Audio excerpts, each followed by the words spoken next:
Since 2022, UK real house prices have fallen about 15% because of high inflation, low growth, and that significant rise in interest rates. First-time buyers were hit by a double whammy of high deposits and worsening affordability. But on the positive side, there's been a marginal improvement in affordability in house price to income ratios. And also 2024 has seen a marked improvement in inflation, with CPI falling below 2% for the first time since 2021. It means the Bank of England are likely to cut interest rates. In fact, markets were surprised at how much the Governor Andrew Bailey suggested interest rates could be aggressively cut. Recently, Goldman Sachs argued that interest rates may fall all the way to 2.75% by next autumn. They argue markets are underestimating how much interest rates will be cut by the Bank of England. Now, if this prediction comes true, it will have a major impact on house prices in 2025. Now, the recent change in interest rates caused mortgage payments as a share of income to rise close to levels last seen in crashes like 2008 and the early 90s.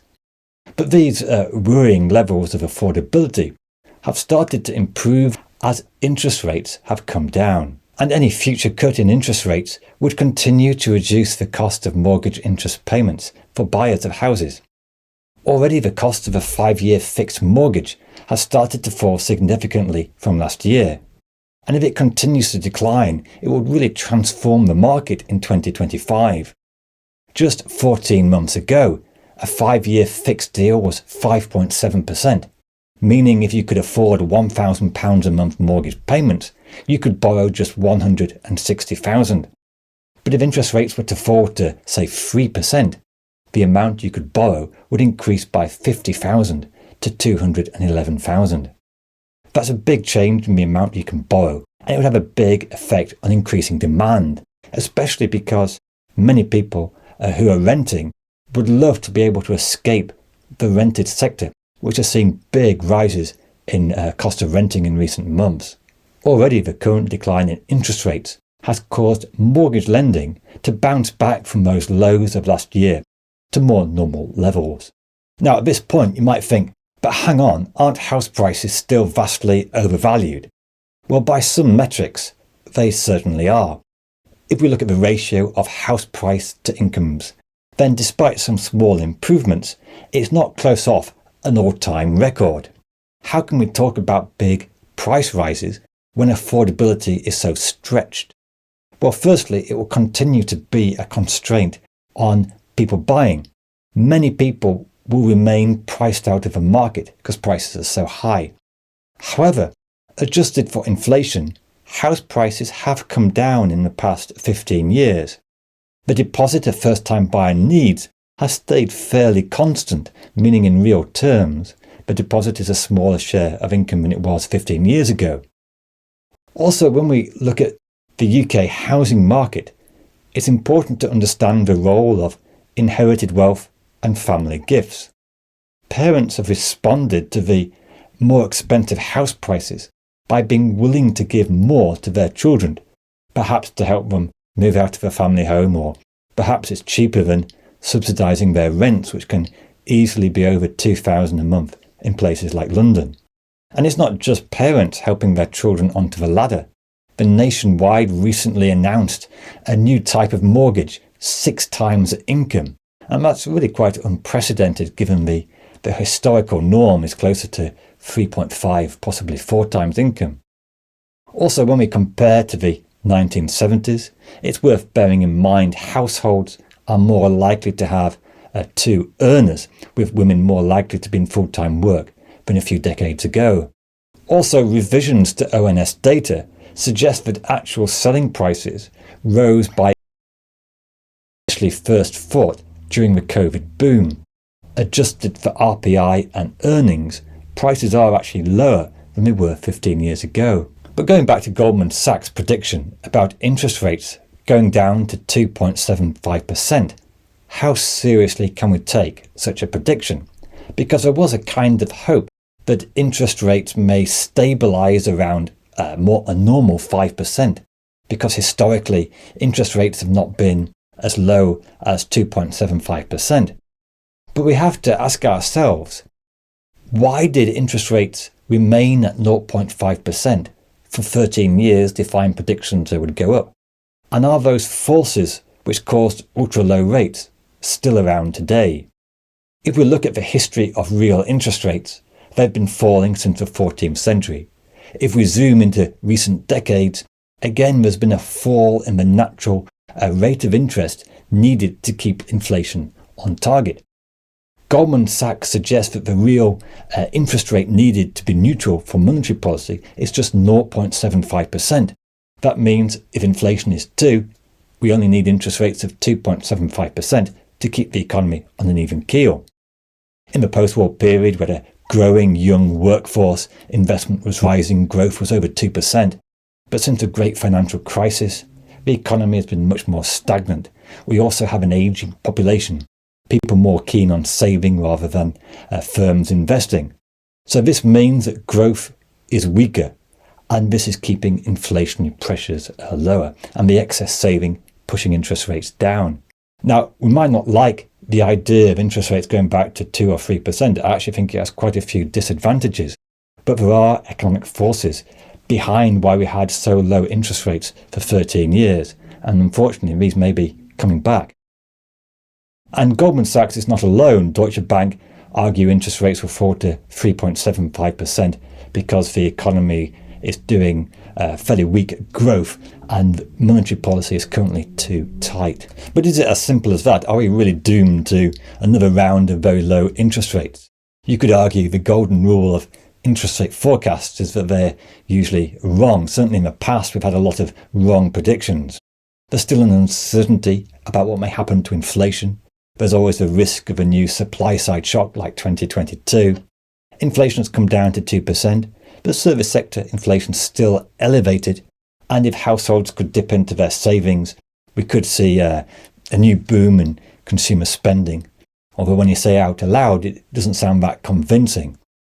And also, on the other hand, they're actually falling. Gas and oil prices back to where they were in 2021, a reflection of weak economic growth. What do experts predict about house prices in 2025? Easy Money suggests prices could rise 6% by December. Savills argue inflation of around 4%, meaning that house prices could rise in total 21% by 2028. And don't forget, these are nominal house price predictions. So if we assume inflation of 2%, there'll just be a small rise in real inflation. Rick's surveys of chartered surveyors suggest fairly buoyant expectations for house price growth over the next 5 years. What about the government's new policy of building more houses? Will that boost in supply, reduce prices? Well, firstly, I think we're unlikely to see a real boom in house building. There's a kind of a shortage of workers and a lack of finance to build. Home builders are not really in the business of building so much prices come down. They'd rather sit on planning permissions and boost their profit margins. Now, there are signs of more sellers coming onto the market, perhaps people who were frustrated in the past 2 years, and now the market's got a bit of buoyancy, more willing to sell their house. And so that will keep a lid on prices rising. Zoopla are reporting both more buyers and more sellers coming onto the market. But in signs of a more normal market, there are fewer sellers which need a 5% discount off the asking price. Now, when considering the UK housing market, it's always important to bear in mind the big regional differences. In recent months, we've seen much more house price inflation in cheap areas, places like Scotland and Northern Ireland. The biggest falls have come in those areas in London and the South East, with the most expensive prices and most affected by higher interest rates. This has actually led to the regional premium for house prices in the South declining compared to cheaper areas in the North. Other interesting developments in the UK housing market include a greater willingness of councils to charge double council tax rates for second homes. Wales was something of a pioneer in this regard, more councils likely to follow suit. Now, this could have a very localised effect, perhaps especially on the Airbnb market, but the overall effect will be pretty limited. What might have a bigger impact on the housing market is upcoming changes to legislation for landlords.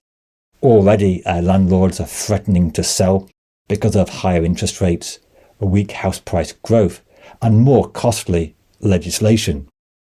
But although buy-to-let mortgages are declining, I think it's unlikely to have a major effect on national house prices because it seems that small landlords are being increasingly replaced by large international investors. Another consideration for the housing market is population growth. The UK population has increased in recent years and is still forecast to keep rising, primarily due to the effects of high migration. And although it's not the biggest impact on house prices, it will be a factor in increasing demand, although especially in the rental sector rather than buying houses. The final point, and really quite important still, is what about the economy? Because real wages are one of the biggest factors affecting long-term house prices. When incomes rise, people spend more on houses, demand rises. The latest forecasts for economic growth in the UK are fairly modest, something around 1.5% a year, per capita growth lower than that, maybe 1%. But some things are starting to look a bit more optimistic than, say, 12 months ago. There's certainly not much evidence of a sharp rise in unemployment, which could cause real problems for the housing market. And that brings us to the point, what about the recent predictions of a house price crash? Are there any lingering reasons to expect prices could fall in 2025? Certainly those on fixed rate mortgages are still remortgaging to higher levels. Buyer affordability is definitely stretched. And for many people, the housing market is still a real disaster. Even lower interest rates won't help many people who can't afford to buy. And the unfortunate thing is that if interest rates did fall and we saw more prices rising, it would significantly delay the prospect of the UK housing market becoming more sensible, you could say more affordable. Now, if all that sounds depressing, why not take a look at this video where I looked at 7 reasons to be slightly more optimistic about the UK economy.